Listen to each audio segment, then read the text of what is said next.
Dengan menyebut nama Allah yang Maha Pengasih lagi Maha Penyayang.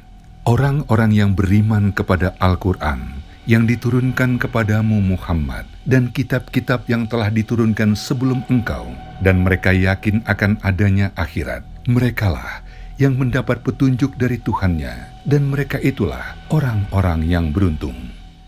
Sahabat yang berbahagia, tema kita pada malam hari ini judulnya agak-agak ngepop ini. Tema kita adalah keadilan sosial bagi yang good looking. Wow. Temanya sangat tendensius. Seakan-akan orang good looking ini menjadi yang tertuduh di sini. Jangan salah paham. Orang good looking itu terlahir beruntung memang. Baru lahir aja udah beruntung. Tapi semua bayi rata-rata good looking karena belum ada dosanya. Ya, sehitam sejelek apapun bayi selalu membahagiakan. Karena apa? Ya karena nggak ada dosanya. Baik, kelihatannya di seberang sana sudah ada Kang Boni yang good looking. Assalamualaikum Kang good looking. Waalaikumsalam warahmatullahi wabarakatuh. Masya Allah, guruku yang good looking.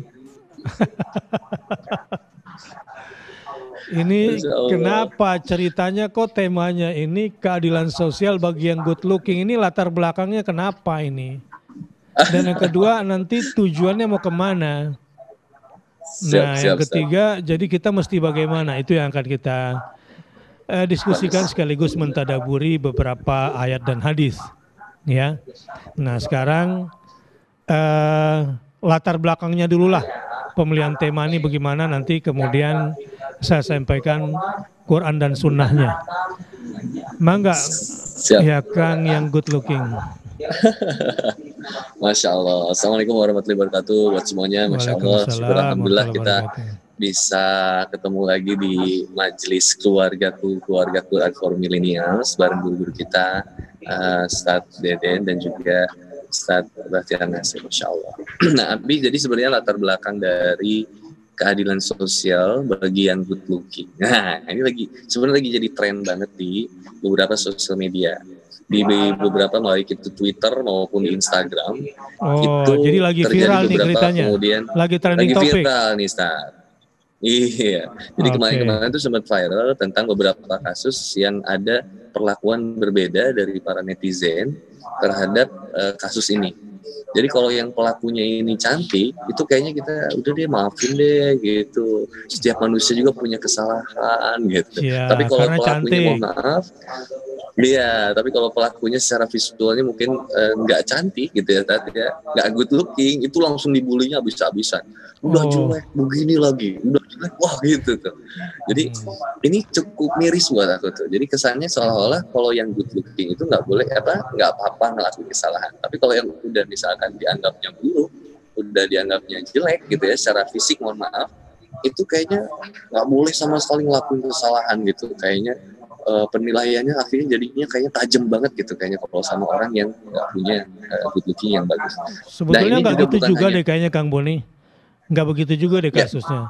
Buktinya saya good looking tapi saya juga diperkarakan kok.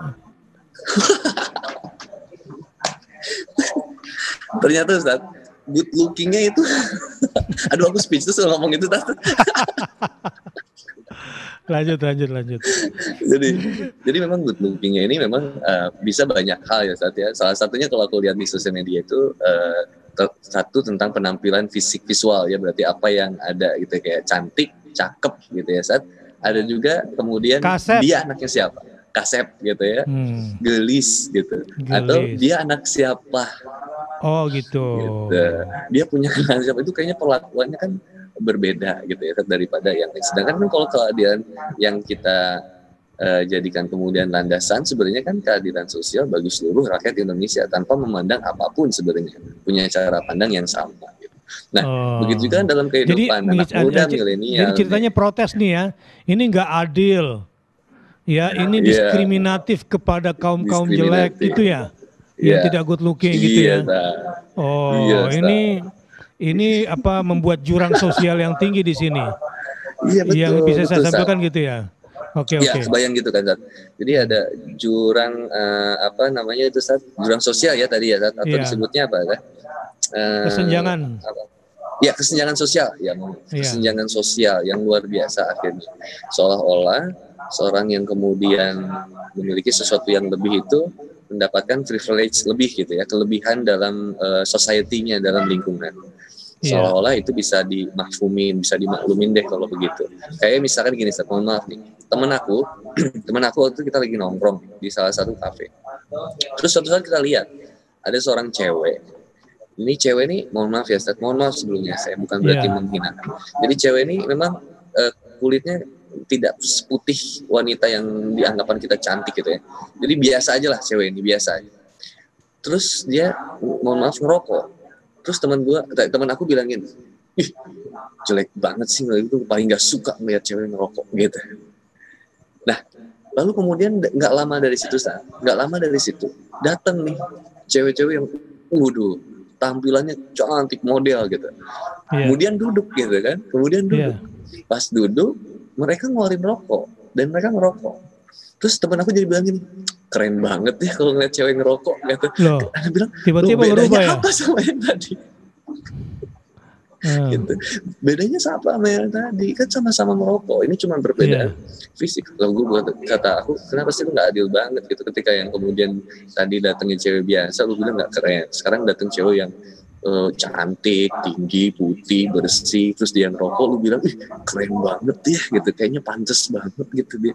Loh, kenapa ada cara pandang yang berbeda? Nah, sebenarnya kan akhirnya ada juga cara yang salah dalam kemudian mengasumsikan sesuatu juga bisa kita angkat sebenarnya. Kayak apakah kesalahan itu kalau dilakukan sama seseorang yang good looking itu jadi nggak salah gitu, dan atau bahkan kebaikan yang dilakukan oleh yang not good looking, yang nggak bagus gitu, jadi kebaikan yang sia-sia gitu. Soalnya ada pedagang nasi kuning cantik viral gitu kan, tapi ada ibu-ibu yang hidup di keluarganya kemudian mati-matian, kenapa kemudian nggak jadi kemudian bahan kemudian kita bisa jadi apa, sesuatu yang bisa diviralkan juga. Seolah hanya yang seperti itulah yang bisa viral atau bisa kemudian jadi teladan gitu ya.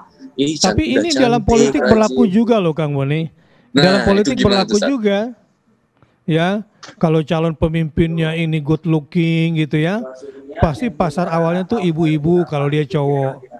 Iya Ya, bener kalau yang bener ini bener. cantik gitu kan, nah, pemilih terbesarnya adalah bapak-bapak kan gitu. Wah, Nah, iya ini makanya kan fenomena-fenomena beberapa sosial kan? fenomena sosial saat anak sepakat tuh saat beberapa kemudian caleg itu kan menampilkan foto terbaiknya sekarang kan, dan Iya, itu kan over edit kadang kan, dieditnya luar iya, biasa. Soalnya untuk modal jadi pemimpin itu ganteng, cantik, putih, bersih gitu, kayaknya kesannya gitu. iya. Gitu, dan dia punya apa, bukan lagi nilai-nilai yang lain yang bisa diangkat gitu sehingga. Nah, ini yang memang jadi urusan-urusan yang tadi Ustaz sebut sebagai kesenjangan sosial juga, dan ini harus, aku pikir ini harus dikasih edukasi sama kaum milenial supaya kemudian kita nggak jadi salah dalam memandang ini gitu. Insya Oke. Allah Sekarang anak gini sih dulu. ngangkat itu sih Ustaz. Efek-efek efek-efek sosialnya yang paling berbahaya memang yang mana selain kesenjangan sosial? Efek daripada Efek-efek yang ketidakadilan berbahaya. sosialnya nih yang mana yang timbul di masyarakat gitu. Oke, dari satu kasus nih Sat, dari satu kasus yang kemudian terjadi di viral di sosial media itu tentang apa, seorang wanita yang melakukan tindakan tidak baik ya, senonoh ya di sosial media kemarin-kemarin gitu.